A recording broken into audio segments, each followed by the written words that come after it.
Our average for diagnosis is just over 2 patients per week, every year. My name is Hannah Lopez. I am 11 years old. I've had diabetes for pretty much my whole life. My name is Preston. I turned 8 years old October the 2nd. A month later, I found out I had diabetes. Type 1 diabetes is a form of what we call an autoimmune disease. Type 1 diabetes to date cannot be cured. We have about 1,000 active children with diabetes under our care, just to give you a sense of perspective. And they're coming in younger and younger.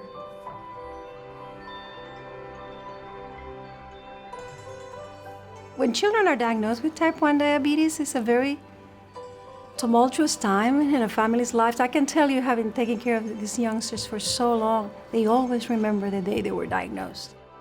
Well, when I was sleeping one night, my ears started hurting. Mommy took me in her bed and it kept hurting, so she said, do you want to go to Wolfson's Children's Hospital? They found out I had diabetes.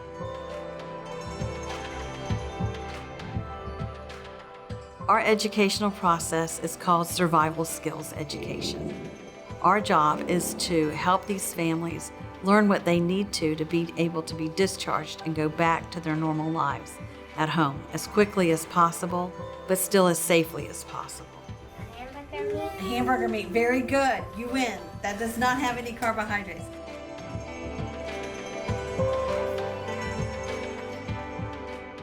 We are involved in a number of very important studies. For instance, we're starting 3 separate trials here in 2017, looking at our artificial pancreases, and we intend to use the Clinical Research Center here at the Wolfson's Children's Hospital. We also have studies in which we're looking at newer forms of insulins that are what we call ultra-rapid.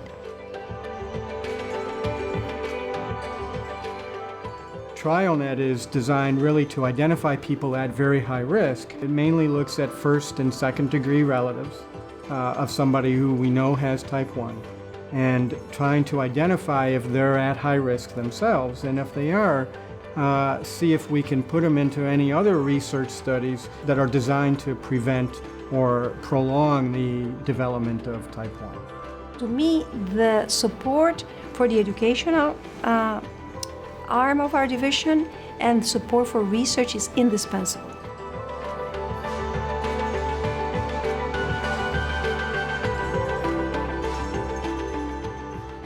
Life is still going to be fun. You can still go to birthday parties, you can still swim in pools, you can still have all the fun you've ever had before.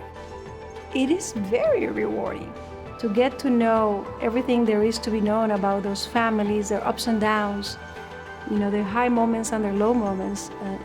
It's what being a doctor is really all about.